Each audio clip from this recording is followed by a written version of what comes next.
Hello, people of the internet. My name is Omesh and... Oh, there's 3 of you. Well, let me explain. I am currently in my studio. Well, newly made, newly created, so that I can make this series.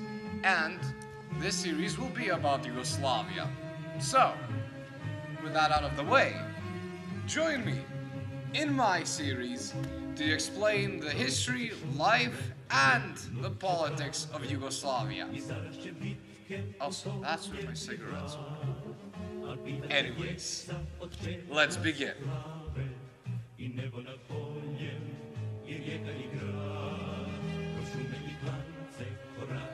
We start off our story in the Balkans, the kettle of Europe, the place where all religions thrive and also war crimes. Anyways, in 1912, Serbia, after gaining its full independence from the Ottoman Empire, together with the help of Russia, Austria-Hungary, Italy, Germany, basically everybody, it went on a somewhat of a conquest to retake Slavic lands away from the Ottoman Empire. And then afterwards fought another Slavic nation to get more Slavic territory. But other than that, they're good. And then later on, Serbia had even greater ambitions. Well, the politicians did, and the kingdom did, and also the people which lived under them did have this train of thought that Serbia has been in a consistent winning spree. By that I mean they've been losing every single battle they've ever had, but won every single war. It's absolutely amazing. But this one is different, because their ambitions right now is to triple their territory size, quadruple their population, and infinitely expand their economy. By that I mean they want to expand from Belgrade and where Serbia ends all the way till the Alps, where the Slovenes are. Now, how they achieved this was complex, to say the least. There are other YouTube channels that went in depth about World War I and all this such, but the brief and short analysis of it is there was this one dude, Serbian dude named Gabriel Princip. He shot this other dude named Archduke Franz Ferdinand, and from shooting him, Austria didn't like that, and they proposed an ultimatum. What an ultimatum is you can read it. But, short, they said, hey, you've been a bad boy, please apologize. Serbia said, absolutely not, so everybody started to go to war.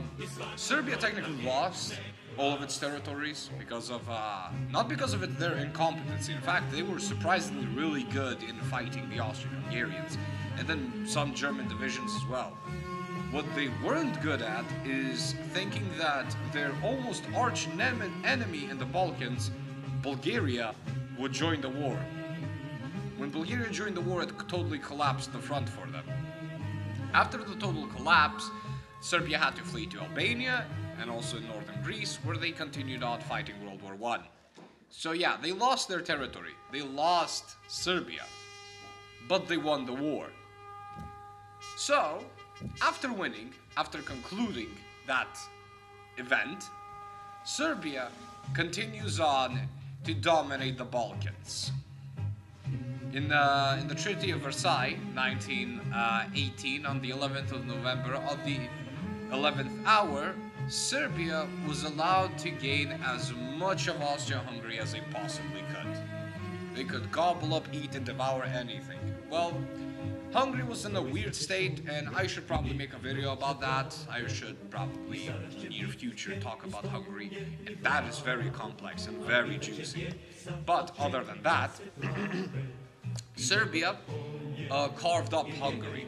Hungary went from a constitutional monarchy to a parliamentary republic to a presidential republic to a Soviet republic, and then afterwards again into a weird dictatorship, and it just like kept on spiraling inside. But they lost. Serbia won yet again. But at this point it was not known as Serbia. It was known as the Kingdom of Serbs, Croats, and Slovenes. Later on it was renamed to Yugoslavia. Romania was also a part of that partition and had ambitions to expand in Transylvania, but today's video isn't about Romania. Today's video is about Yugoslavia. So, Yugoslavia is created in 1919, and for most of us, whoever started learning history, Yugoslavia basically did nothing, but in all honesty, this period of time between 1919 all the way till 1938, known as the interwar period of time, has been one of the most politically challenging experiences for Yugoslavia. Why is that? Well, firstly, some Croatians, mostly rich oligarchs and businessmen, hated the idea and the fact that their rulers were in Belgrade. The Serbs gaining all the profits. Some Slovenes, which were quite rich, let's be frank, they were close to a trading center, close to Venice, they were close to Germany and Austria, and they were the richest province in Yugoslavia, and they didn't really like to be a part of it. And by they, I mean the rich oligarchs, not the people. The people didn't really care, they barely knew how to read or write. But about that topic, the far south, you had a very big Albanian minority, which also did not like to be a part of Yugoslavia. And then you also have another Muslim minority within the center of Yugoslavia, which didn't like the fact that they were surrounded by Orthodox and Christians.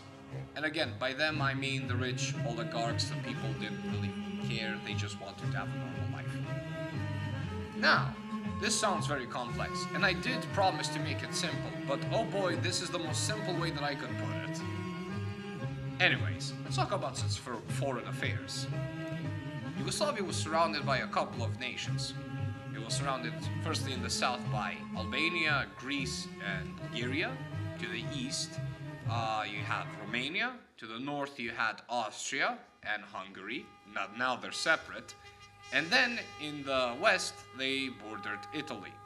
Now, they had a very special relationship with Italy.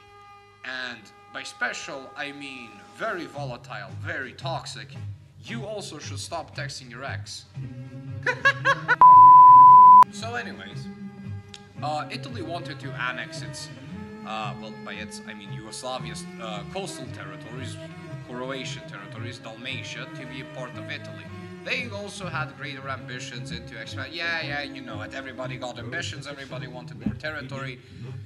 End of the day, some rich motherfuckers really wanted to see some ports. Other than that strenuous relationship, you have the situation between them and Albanians. And Yugoslavia with Albanians, their situation was actually not as volatile as we expect. That is foreshadowing. It gets very toxic. Greece, on the other hand, had a pretty okay relationship with Yugoslavia. By that, I mean, they didn't recognize any other ethnic group, they didn't really care about any other ethnic group, they kind of viewed Yugoslavia as a very good partner in trade and all such, so they were okay. Bulgaria, on the other hand, absolutely despised Yugoslavia and wanted to absolutely destroy it. But also at the same time, it really wanted to join it, so... Not them, again, it's not the rich people that want it, it's the everyday person that wanted to be a part of a much larger nation, that wanted to join and unite the South Slavs and all the such. It was a big thing, okay? It was big, trust me. The Romanians also had a pretty okay relationship with Yugoslavia. By that I mean they were basically fighting side by side for 3 constituent wars, one after another. Sadly, they broke that with the next war that's coming up. Oops, spoilers.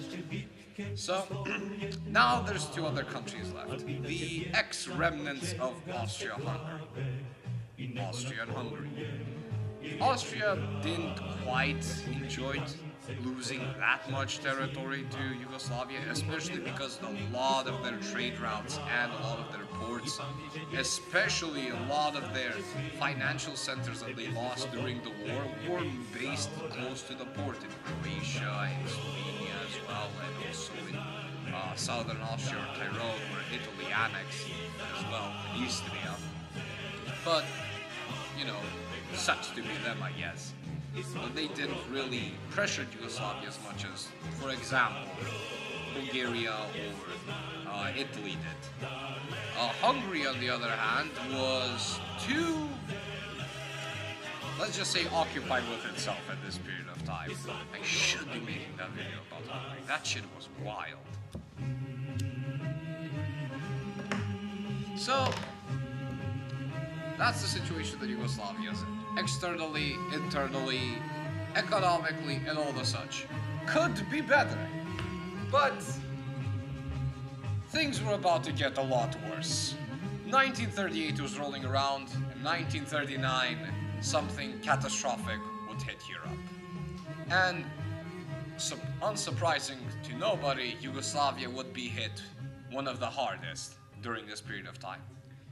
But that will be for next time. Thank you for joining today, and I'll see you guys next time on part 2 about Yugoslavia, where I'll be talking about World War II and our favorites, the partisans. Thank you for watching.